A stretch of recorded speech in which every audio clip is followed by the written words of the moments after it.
In a moment, ABC presents the second lecture in the series by famous philosopher-author Bertrand Russell on living in an atomic age. And a little later this evening, be sure to hear the story of the coronation on ABC. Ted Malone and producer Blevins Davis are in London collecting fascinating facts and human interest stories. Tonight they describe the regalia of the coronation, the scarlet and gold coach, the jewel-encrusted crowns, the special robes.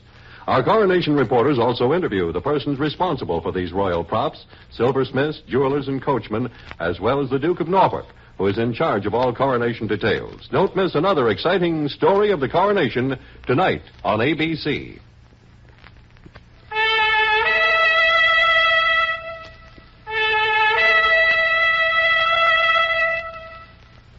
In cooperation with the British Broadcasting Corporation, the Public Affairs Department of the American Broadcasting Company presents the second in a series of 6 transcribed lectures entitled Living in an Atomic Age by the distinguished English philosopher, mathematician, sociologist, and author Bertrand Russell.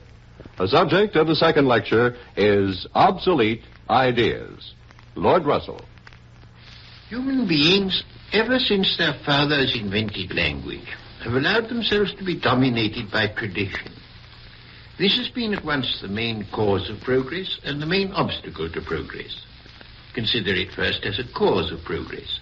Where should we be if each generation had to invent reading, writing, and arithmetic for itself? How should we get on if arts and crafts were not handed on?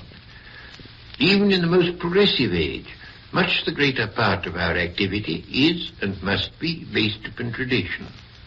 We may rebel against our parents' narrow-mindedness, but we can only rise above them by standing on their shoulders. But although respect for tradition and obedience to custom are necessary up to a point, most societies have carried them much too far, and some have brought themselves to destruction by this sole defect. Human beings change their ways much more quickly than animals do. Civilized men change their ways more quickly than uncivilized men. And modern civilized men change their ways more quickly than civilized men of former ages. Civilized societies during the last 150 years have radically transformed their physical environment, the methods by which they secure a livelihood, and the apparatus of comfort over and above the minimum necessary for survival. The prime cause of these changes has been a vast increase of knowledge and skill. The new techniques in the material realm demand, if they are to bring their full benefit in increase of human welfare, an accompaniment of new mental habits. It is in this respect more than in any other that our world falls short. In an age of machines and skilled scientific production, we retain the feelings and many of the beliefs that were appropriate to the ages of scarcity and primitive agriculture. The need of new political and social ideas is due to our increase of efficiency, both for good and evil. In the old days, many things that are now possible could not be achieved by any known means. Extreme poverty for the great majority was unavoidable. Population perpetually pressed upon the limits of subsistence, except when it was catastrophically diminished by famine or pestilence. Wars created aristocracies of conquerors who lived without compunction upon the labor of the vanquished. It was not until the French Revolution that this system began to be superseded by one involving less general misery. Now, in certain important Western countries, extreme poverty has almost disappeared. Famine is unknown, large-scale pestilences have yielded to medical science, and a low birth rate has made it possible to preserve a high level of prosperity when it has been reached. All this is new in human history. Struggle, fight, starvation, and premature death have been the lot of the great majority of human beings ever since there were human beings, just as they were the lot of the animals before them. The fundamental source of this beneficent revolution is scientific production and the scientific habit of mind which has given rise to it. 2 other things, besides scientific methods of production, have been necessary, namely democracy and a low birth rate. But these by themselves would not have been sufficient, and would scarcely have been possible without science, except for brief periods in exceptional circumstances. Though not sufficient to produce a happy community, they are necessary, and machine industry without them may lead to a new form of serfdom, quite as dreadful as anything in the gloomy annals of the past. We hear much about the Western way of life, and the need of defending it against the Eastern menace. But few in the West are clear as to the essentials of the Western way of life, or as to what makes it worth defending.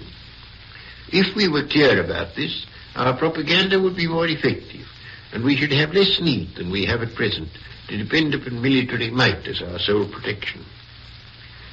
What the West has discovered, though as yet the realization is incomplete, is a method by which practically everybody can have as much of material goods as is conducive to happiness, without excessive hours of labor, and with that degree of mental culture that is needed to make leisure delightful.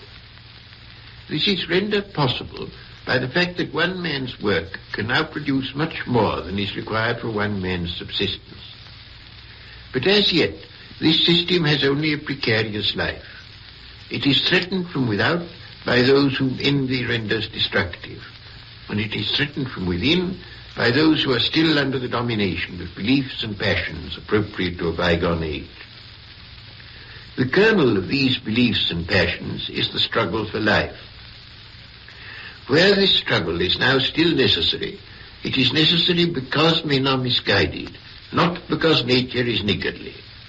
In former times, if two men each wished to live on the produce of a piece of land which only yielded enough for one, they must either both starve or fight till one was killed. In practice, it was not single men who fought, but groups of men, called successively tribes, nations, coalitions, or United Nations. These considerations apply to the present East-West tension. The Russians believe, whether sincerely or not, that they can only prosper by first ruining the West. The West not unnaturally concludes that it can only survive by first... I will not for a moment deny that while these reciprocal sentiments exist, they make themselves true. If A and B each know that the other is after him with a pistol, they may consider general maxims about the desirability of cooperation irrelevant. The question for each reduces itself to the very simple one, which of us will kill the other first? But the difference between their interests is caused by their sentiments, not by any external natural cause. And so it is with the public enmities in the modern world. They have no justification in economic fact or sober self-interest, but result solely from the surviving pugnacity of mankind, which once served a purpose but is now merely antiquated. If Russia and the West each became convinced that the other had no hostile intentions, each would be spared all the expense of armaments, each would derive benefits from reciprocal commerce, each would escape from the dread of the atomic bomb and the destruction of large parts of the population. The motives of self-interest, which on each side promote hostile feeling, are merely a reflection of the exactly identical motives of self-interest of the other side, and are based on each side upon the assumption that the other side is irrationally inclined. Of course, human nature being what it is, this naked analysis would seem shocking to both sides. For wherever hostility exists, however obsolete may be its sources, it appears on both sides as a great moral crusade, in which it is the duty of every true man to uphold high ethical ideals. But all this is merely a part of the psychological camouflage by which Homo sapiens conceals from himself his own lack of wisdom. We cannot blame governments for our troubles, nor can they be cured by merely governmental action. What is needed is a change in the ordinary outlook of ordinary people. The change that is wanted is sometimes thought to be a moral change, but my own belief is that nothing is required beyond a just estimate of self-interest. I know that it is difficult to rouse enthusiasm for such a view. Suppose you said to a population, if you pursue course A, half of you will die in agony and the other half will live in squalor, whereas if you pursue course B, you will all prosper. And suppose that on this basis you conducted a great political campaign. What do you think would happen? All the earnest moralists would rise up and say, "Sir, your aims are base. There are more important things than material prosperity. Should a great nation shrink from suffering if it is incurred in a noble cause? Was it by such degraded self-seeking that our ancestors made our nation great? Perish the thought. Away with money grubbers. Let us live like heroes, and if fate so wills it, die like heroes." You will find that you are completely powerless against the mass hysteria so generated. You will find men pointing the finger of scorn at you as a coward, and you will be lucky if your cowardice does not lead to your being lynched, while the thousands who are lynching you contrast their inflexible courage with your base poltroonery. The popular fear of intelligence is one of the great dangers of our times. If teachers and educational authorities had more understanding of this sort of person, of the sort of person the modern world needs, they could within a generation produce an outlook that would transform the world. But their ideal of character is an old-fashioned one. They admire most the sort of character which would give a man leadership in a gang of pirates. And if you say that commerce is a different thing from piracy, they think you are soft and hope you are mistaken. All this is due to the persistence of old martial ideas that have descended to us from earlier ages. These ideas, I repeat, were appropriate to an age of unavoidable scarcity, but are not applicable to our own times, when whatever scarcity still exists is due to human stupidity and to nothing else. Consider the application of such a mentality to international banking, and you will not be surprised by the Great Depression which it produced while it reigned unchecked, nor by the belief of the Nazis that the depression would be curbed if only enough Jews were exterminated, nor by the Russian belief that we should all be rich if all the rich men were liquidated. None of these mistakes would have been made by men in whom intelligence was capable of controlling passion. None of them would have been made by men who understood that when different groups have different interests, it is because of unwise passions and not because of any physical fact. If we are to live happily with a modern technique, and it is possible for modern technique to bring a far higher level of happiness than was formerly possible, we must banish certain ideas and substitute certain others. For love of domination, we must substitute justice. For brutality, we must substitute intelligence. For competition, we must substitute cooperation.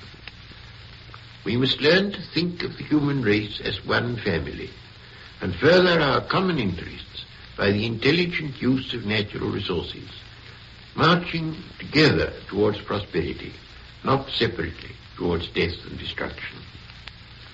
The mental change required is difficult and will not be achieved in a moment.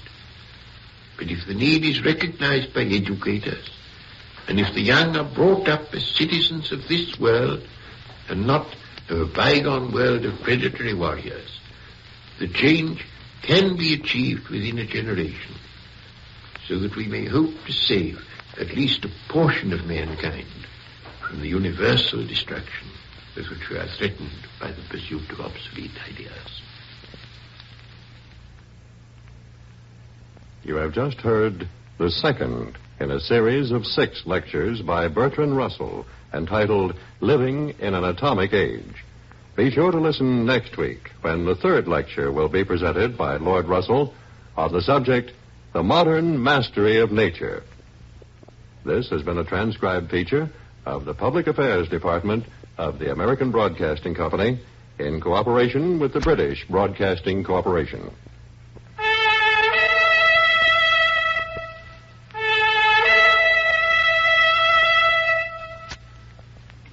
This program was presented from New York. This is ABC Radio Network.